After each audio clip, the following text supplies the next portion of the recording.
Então, território é esse, assim, especificamente para mim, eu gosto de pensar que né, o território é onde meus pés chegam, né, até onde meus pés chegam, né, e essa relação com o outro.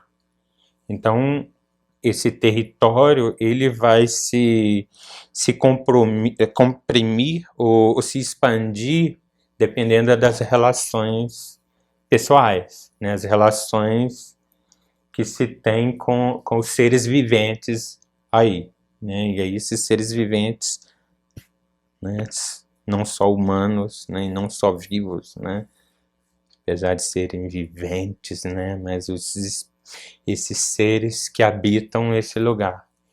Então, é sempre uma negociação, né? Então, o território, né, às vezes é dentro da própria casa, mas esse território também é o lugar onde o corpo habita.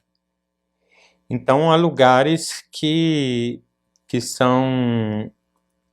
não são seguros, né? E então esse território, ele é um lugar de conflito né, e de negociação, às vezes de imposição. Então tem lugares que, embora seja um território nacional, né, um território federal, um lugar que se diz território, né, de um cidadão, e a gente falando né, oficializando isso, o Brasil, né, nem sempre é território de nós mesmos, né? Tem lugares que não são seguros para muita gente.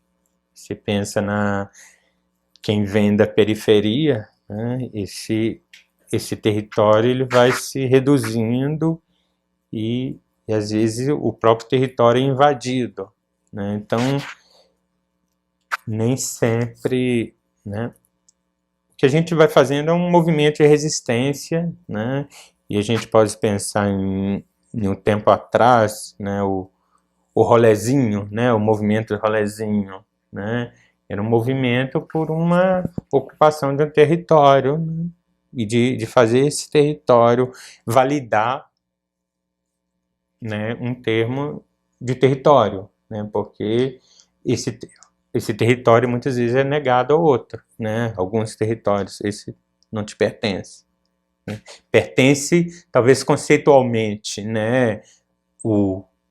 Né? Ali a palavra brasileiro, né? Mas quando isso ganha corpo, e esse corpo não é o corpo, né, que se espera, esse território se fecha e não pertence ao outro, né? Então é sempre uma luta para se firmar em um território e expandir esse território.